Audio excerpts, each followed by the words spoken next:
नमस्कार, मैं आपके साथ विभा उपाध्याय। बिहार के लिए ये चुनावी साल है।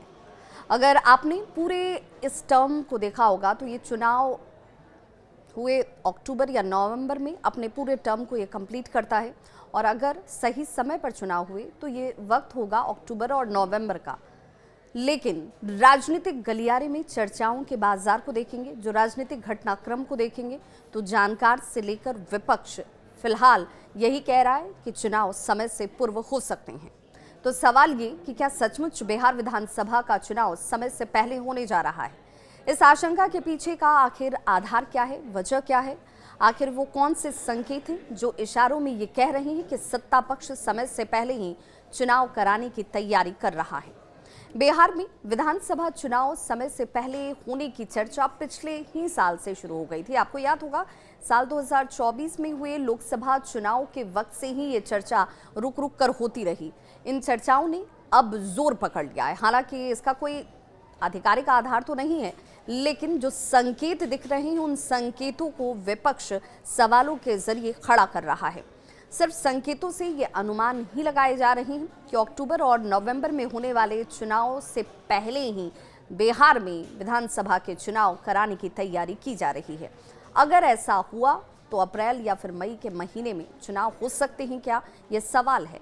अगर ऐसा होता है तो ये संकेत कहाँ से दिख रहे हैं और किस रूप में दिख रहे हैं? गर्मी और बारिश का मौसम इसके बाद शुरू हो जाता है। वोटर टर्नआउट ठीक ठाक रहे, इसके लिए भी अप्रैल और मई का जो महीना होता है वो सबसे ज़्यादा उचित या माकूल माना जाता है। एक एक कर उन संकेतों को ज़रा समझेंगे कि आखिर वो कौन से संकेत हैं जिस वजह से ये कहा जा रहा है कि संभवतः ये चुनाव पहले हो सकते हैं। हालांकि ये सिर्फ और सिर्फ कयास हैं। पहला संकेत तो मुख्यमंत्री नीतीश कुमार की प्रगति यात्रा ही एक बड़े संकेत के तौर पर मानी जा रही है। सीएम नीतीश कुमार की प्रगति यात्रा आपको याद होगी, अभी अभी ये यात्रा खत्म हुई है। 23 दिसंबर 2024 को वाल्मीकि नगर से ये यात्रा शुरू हुई थी और तकरीबन 2 महीने तक ये यात्रा चली, और 21 फरवरी को पटना में 21 फरवरी 2025 में ये जाकर खत्म होती है। इस दौरान सीएम ने जिलों की यात्रा की, वहां चल रहे विकास कार्यों को देखा, समझा और उसकी समीक्षा की। जिले के लिए करोड़ों की योजनाओं को उन्होंने लागू किया। ज़रूरत जिस हिसाब से जिस जिले की रही, उस मांग को ध्यान में रखते हुए योजनाओं की घोषणा तक की गई। महागठबंधन के नेता तेजस्वी यादव इन्हीं से संकेत के तौर पर कहते हैं कि सरकारी पैसे से नीतीश चुनावी लाभ लेने का प्रयास कर रहे हैं। नीतीश की प्रगति यात्रा को समय से पहले चुनाव के पहले संकेत के तौर पर देखा जा रहा है। वहीं दूसरे संकेत के तौर पर एनडीए नेताओं का ज्वाइंट दौरा भी सामने आया, जिसमें यह कहा गया कि एनडीए में शामिल पार्टियों के जो बड़े लीडर्स हैं, नीतीश कुमार की प्रगति यात्रा के साथ ही बिहार के जिलों का दौरा करते दिखे हैं। जेडीयू, बीजेपी, हम, आरएलएम और इसके अलावा लोजपा आर के जो प्रदेश अध्यक्ष हैं, एनडीए के साथ साझा दौरा करते हुए दिखे होंगे, और इसलिए भी ये माना जा रहा है कि ये पूरी तैयारी जो है, ये पूरी कवायद जो है चुनाव के निर्धारित समय से पहले होने की आशंका के तौर पर है। 10 जनवरी से शुरू हुई यात्रा के दौरान सभी दलों के नेताओं ने न सिर्फ अपने कार्यकर्ताओं को यहां पर एकजुट रहने का मंत्र दिया, बल्कि साझा प्रेस कॉन्फ्रेंस कर एक संकेत दिया कि लोकसभा चुनाव में जहां एनडीए में एकता का अभाव दिख रहा था, वो अभाव इस विधानसभा चुनाव में न दिखे। कार्यकर्ता इंटैक्ट रहें, जन जन तक योजनाओं को पहुंचाया जाए, और जो लक्ष्य 225 का तय किया गया है, उस 225 के लक्ष्य को हासिल किया जाए। इसे भांपकर ही इस बार एनडीए ने एकजुटता को प्राथमिकता भी दी है, और इसी बार एनडीए ने विधानसभा की 225 सीटों को जीतने का लक्ष्य भी रखा है। 2010 में आपको याद होगा कि एनडीए ने 200 से ज्यादा सीटें जीती थी। इसमें अगर एक एक पार्टी की अगर सीटों की बात करें तो अकेले जेडीयू ने 115 और भाजपा ने 91 सीटें जीती। एनडीए की इस तैयारी को भी समय से पहले चुनाव के तौर पर संकेत के तौर पर देखा जा रहा है। तीसरा संकेत मंत्री विजय चौधरी का बयान का आना।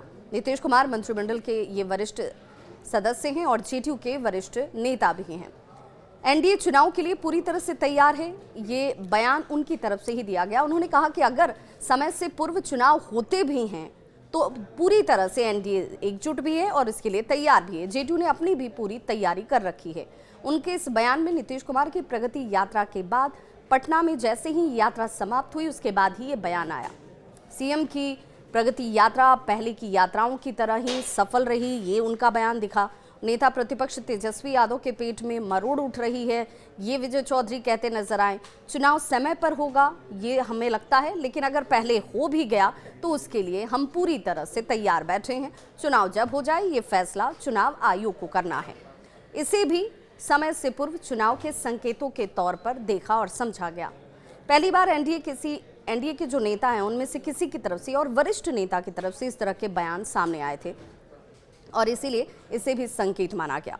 चौथा संकेत शिवराज सिंह चौहान और प्रधानमंत्री नरेंद्र मोदी का बिहार का दौरा रहा। प्रधानमंत्री नरेंद्र मोदी के भागलपुर दौरे को भी चुनावी शंखनाद के तौर पर देखा गया। आगमन से पहले 2 बार केंद्रीय कृषि मंत्री शिवराज सिंह चौहान बिहार आते हैं और मखाना किसानों के साथ पानी में उतरकर रोपनी करते हुए भी आपको दिखे होंगे।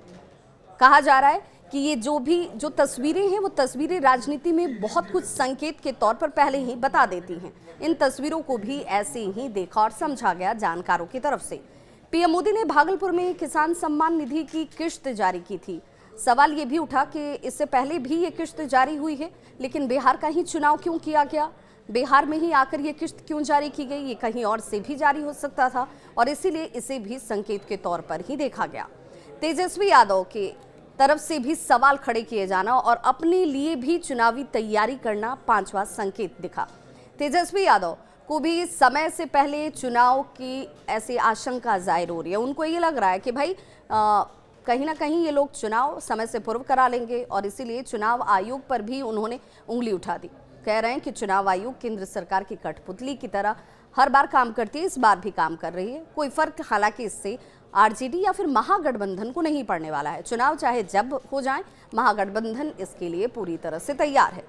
तेजस्वी यादव लगातार बिहार के दौरे पर आ रहे जो केंद्रीय मंत्री हों या प्रधानमंत्री नरेंद्र मोदी हों, उन्हें लेकर ये सवाल उठाते रहे और कहते रहे कि भाई यहाँ पर ये संकेत इसी रूप में देखे जाने चाहिए कि ये लोग इसी तैयारी में जुटे हुए हैं। टिकट के बंटवारे की बात करें तो आरजेडी की तरफ से और खुद तेजस्वी यादव की तरफ से कह दिया गया है कि भाई उम्मीदवारों के उनके व्यक्तिगत परफॉर्मेंस के आधार पर ही टिकट दिए जाएंगे।